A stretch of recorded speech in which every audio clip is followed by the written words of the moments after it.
Paul Finebaum's coming after the Big 12 again. And this time it's by going after the league's biggest and most well-known personality. I got to stop and ask the question today: is there actually some truth to what Paul Finebaum is saying? Is there actually some truth to what Paul Finebaum is saying this time? Nate just brought up, hey, let's shut up Paul Finebaum. Nate's an Iowa State fan. Iowa State fans should probably hate Finebaum more than anybody. This guy's long been taking shots at the Big 12. And Iowa State has been the victim of a couple of these recently. Back in 2021, admittedly, a disappointing season for Iowa State that year. Brock Purdy, Breece Hall, all those guys, they go 7-6. But that was when Paul Finebaum had the comment like, oh, Iowa State was like ranked, how high were they, Clone fans? Top 10, top 15, getting a lot of preseason buzz.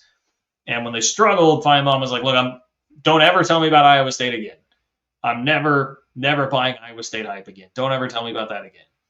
And then within the last couple of years, was this 2 seasons ago?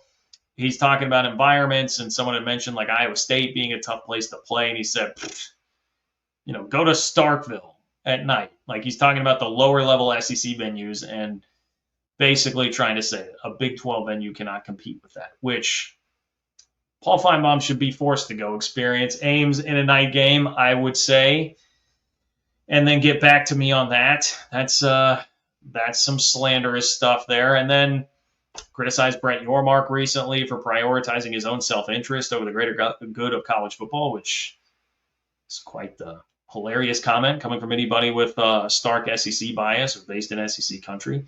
We know where this guy's loyalties lie, right? He was beating the drum hard on Bama and Ole Miss and South Carolina in the playoff before kind of changing his tune, but he was out front there for a while leading that. He at least changed his tune on Bama a little bit, I believe, after they started getting slugged around to that bowl game. Well, now this man, Paul Finebaum's going after the biggest ticket personality in the Big 12, which is Deion. Okay, he's coming after Deion, and the good thing about Deion, whether you like him or not, is that these comments from Paul Finebaum didn't even just come on his show. It came on, was it First Take or Get Up? One of the two. One of the major day part ESPN shows. My apologies for getting that already. But how often is the Big 12 getting talked about in that real estate? And I would say 2 things. One, again, smart move by Brett Yormark to get Big 12 Media Days out of the chute first before Big 10, SEC, anything else. We're so starved for football content. Better chance of that happening, even if it were like after the others. You're not going to get as much run then because we're starved for football content now. We need it. They're going to go send people there. They're going to go reach to it. It was a very smart scheduling move to do that. And you combine that with the star power of Deion and how much he is lightning rod to the casuals, and you got a segment on First Take. And so Paul Finebaum's brought in on that.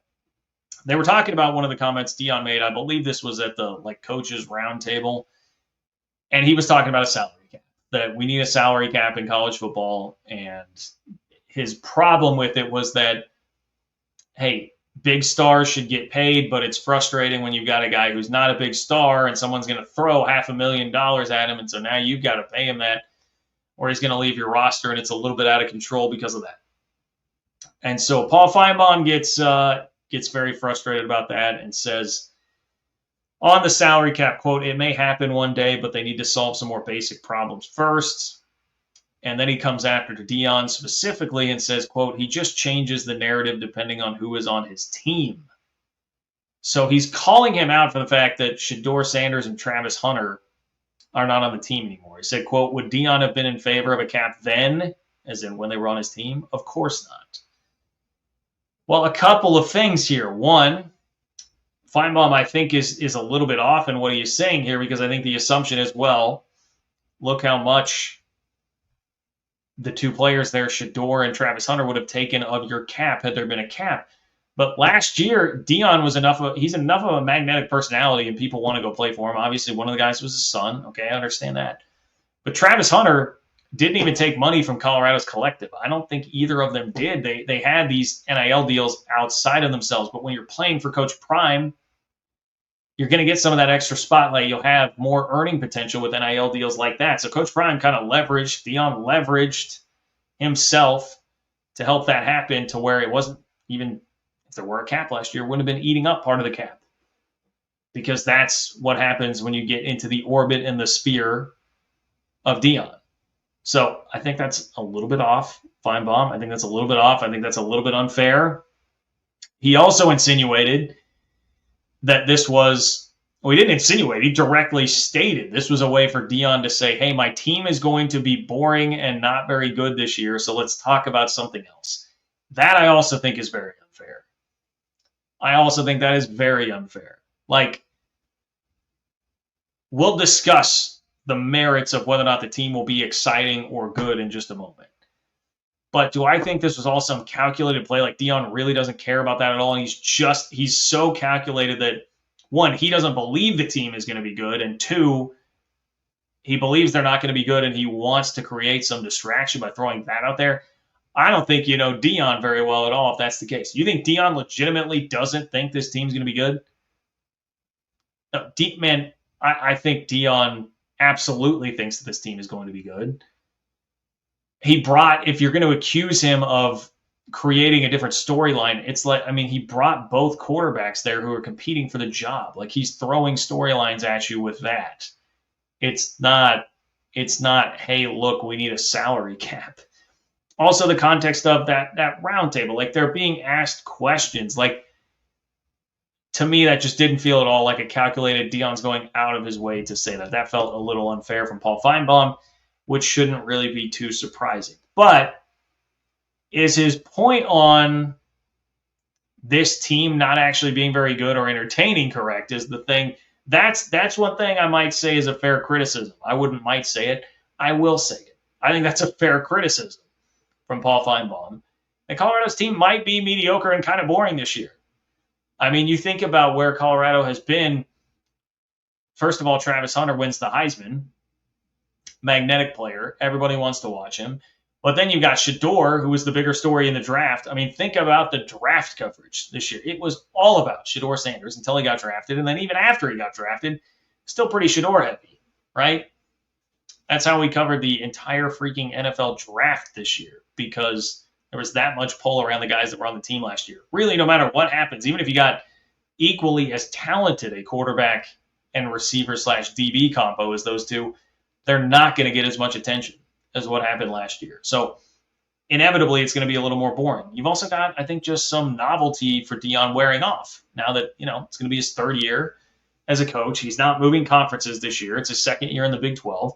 Some of the novelty with Dion is wearing off. So it's going to be a little bit more boring because of that. And it doesn't help that you now have the new hot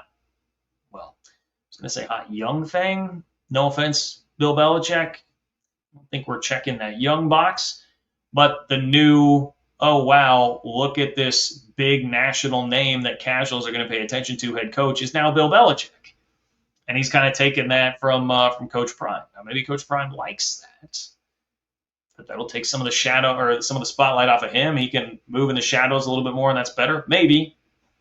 It's definitely going to remove some novelty. So they are objectively going to be more boring this year. No matter what happens, they're objectively a more boring team this year than they were last year.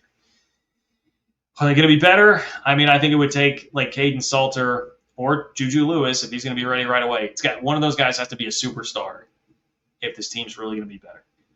We did see some good program building signs last year. Running game getting better, defense getting better, which I think took me and many people a little bit by surprise. But I still think you're just losing so much. There's still a lot of turnover there, and to me, it's Shedeur, man.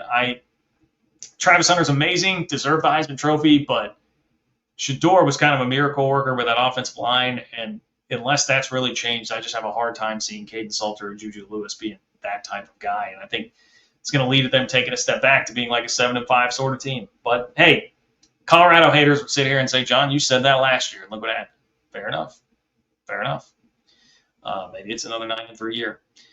Either way, I'm going to give Paul Finebaum a little smidge of credit. I think he made one point in all of that is kind of fair. The rest of it seems unfair, like a bit of an unfair attack there at Coach Prime.